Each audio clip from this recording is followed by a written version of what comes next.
6-7 KCAL rocks band after first big NFL weekend. It's time to talk some sports with our guy, Pep. Pep, what's going on, man? Hey, Patrick, what is cracking, everybody? Listen, before the start of the NFL season, the fun thing to do is make these predictions, right? Like who's going to be really good, who's going to win a division, who's going to go to the Super Bowl, right? Go all the way.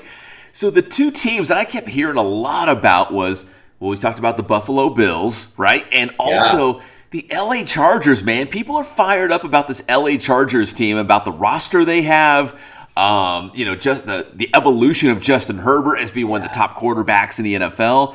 I'll tell you what, man, after the first week of the NFL, the Bills and the Chargers probably are right there, like one of the top teams, two of the top teams in the NFL. The Bills handling the Rams on opening night, and then the Chargers coming around yesterday against the rival Raiders and beating Las Vegas. I know they're just predictions, but they look pretty accurate right now.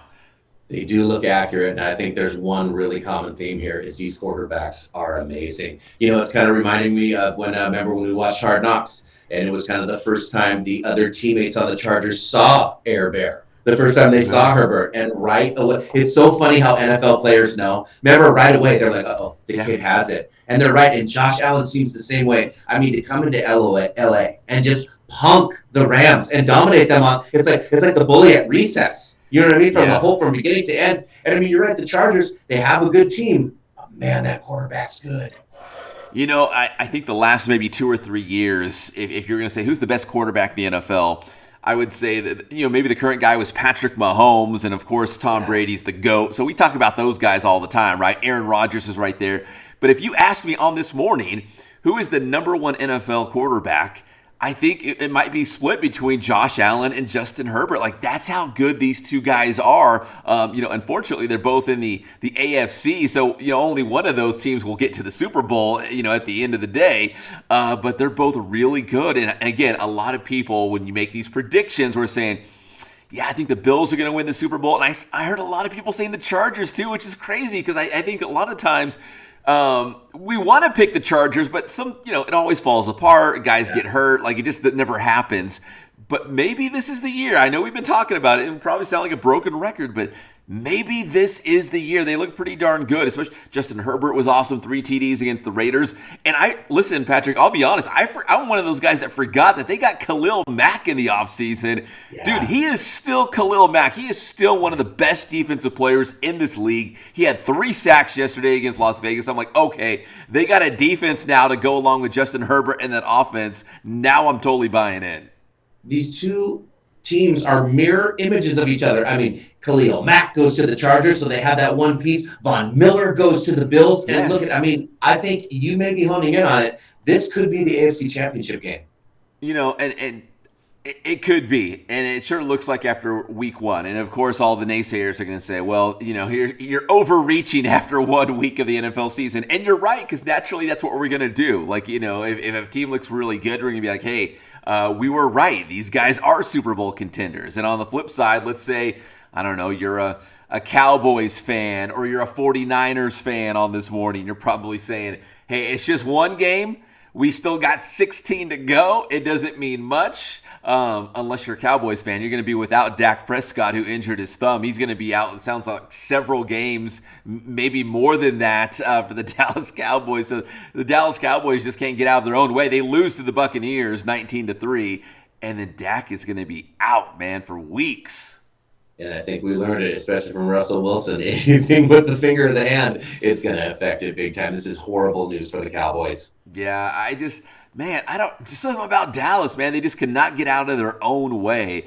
And, losing to Tampa Bay last night, 19-3. Dak, the star quarterback, going out. It's like they've already said, okay, we're not making the playoffs this year. We'll look ahead to next season. The next season's going to be our year. So I don't know. I mean, it used to be a joke, but it really does feel like the accident waiting to happen for some reason now with Jerry Jones in charge. Man, I don't know. It's like the kiss of death or something with those Dallas Cowboys. They just, again, they just can't get it right. Something always happens. So, I don't know. We'll see. We'll see if they can, stay afloat until Dak Prescott comes back. But it sure doesn't look good right now for the Dallas Cowboys.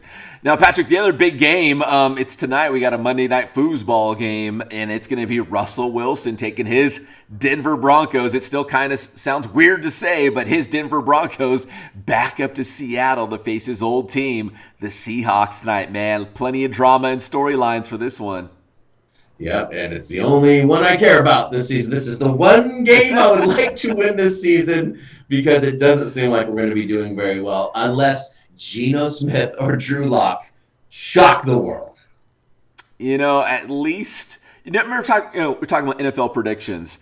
Bills are going to be one of the best teams in the NFL. Chargers are going to be one of the best teams in the NFL. Along with these predictions, when you talk about the seller, like who's going to be like the worst team in the NFL or one of the worst teams, I keep hearing the Seahawks. I keep hearing Seattle. So this is their chance with a national audience, and of course all the drama with Russell Wilson coming back. This is their chance to, prove all those doubters wrong and maybe get a huge win on their home field tonight up in the Pacific Northwest. Right. We haven't found out. There's normally, I like to say, there's two kinds of teams that kind of emerge from the NFL. The ones we kind of know are good and the ones we kind of don't know are good. Yeah. And that is, one team will be really good. That's a total surprise. And one team will be really bad. Yeah. That's a total surprise. We haven't found that team that we thought were going to be bad is going to be good. Can you hear me hoping that that's the Seahawks? No, but you're right. There's always one NFL team who was like a last place team, the previous season, or they were last place in their division, and the following year they make the playoffs. I mean, look like a team like the Cincinnati Bengals, something like that. There's always one. Why not Seattle, right? Why not the Seahawks this season? Here we go. I mean, at least it's Monday Night Football. Really, the only thing that makes Monday better in my mind. It is, man. It makes Monday worth it, right? Just make it through the day, and then you've got Russell Wilson versus Seattle at the end of the day. It's going to be awesome. Let's do it. Hey, let's talk a little good old American college foosball. So over the weekend, Alabama survived against Texas. That was a dramatic game, as Alabama found a way to win at the end against the Longhorns. And then we saw What's that? Do you feel they were bailed out by the roughing the passer penalty in the end zone that bailed out Alabama? Because that's how a lot of Texas fans are feeling this morning. That Texas was screwed. Yeah, I kind of feel like Texas should have won that game. Maybe they should have got that, or maybe there shouldn't have been a call.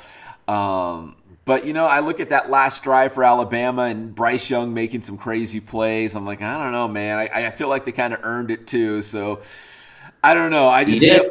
But that's what makes that's the hallmark of a great team. They find ways to win, even maybe when they shouldn't win. They still do.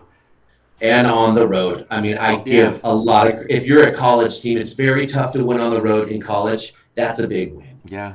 No, I totally agree. That was a big win. Maybe Texas isn't a top 10 team, but still a tough place to win. Steve Sarkisian's the head coach of the Longhorns. It's still a tough place, and they found a way to get it done. Even though it was ugly and it was close, and they had to wait till the end, they still found a way to get that W. But with the AP Top 25 coming out on Sunday, Alabama slipped to number 2. Georgia catapults back up to number 1. So it's Georgia 1, Alabama 2 now in those national rankings. Yep, just after week 1, here we go. The jumble starts. Yeah.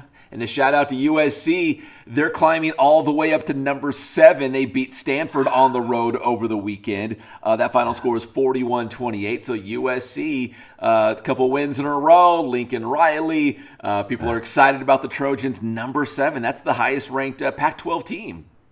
They should be, because Caleb Williams looks comfortable. Yeah, they got a quarterback, and he's got that history with Lincoln Riley, so they know each other. They know the offense they're doing, so it's not like they have to build this chemistry. They've already had it. They're just, plug and play. They're ready to go. So, so USC number 7. So here comes the hype, man. Trojans are back. Yep. And Patrick, finally, man, all this football. We love football, especially the start of the season, but listen, we got to give a quick shout out to the Dodgers, the first team in Major League Baseball to clinch a playoff spot. They did it last night. They've made the playoffs 10 straight seasons. Second, I mean, really, it's the Atlanta Braves made 14 years in a row in that streak that started in the early 90s. But yeah, Yeah. 10 years in a row for the Dodgers to make the playoffs. And I feel like even with the injuries and the stuff that's happened to the Dodgers this year, this is one of the strongest seasons they've ever had from beginning to end. They've really been dominant. And no matter what pitcher gets out or whatever happens, they seem to be moving right along. And then even it looks like it was wise to get rid of Kenley Jansen, who was doing really well. But now my Mariners just beat him last night. You can tell Kenley's starting to fall off the train. You know what I mean? Yeah, I think a lot of Dodger fans, got some gray hairs when Kenley Jansen came out of the bullpen Ooh, in a tight game. And here's the scary yes. thing about the Dodgers. I feel like even though they're the best team in baseball right now, they still haven't even played their best. Max Muncy's Right. been subpar. Cody Bellinger has been subpar. They've had pitchers getting hurt, and yet they're still the best team in baseball. They Yeah. could still be better than this. And that really does mean something when you can play kind of like crap and still win. Yes. That means when you finally do put it together, I mean, it could be an amazing playoff run. But it looks like they're gearing up for it, Pep. Yeah, and it's September and they're still playing good baseball, so that's important. All right, well, this is my season tonight, Pep. We will talk on Thursday about what goes down. I just want to beat Russell Wilson. That's all I care about.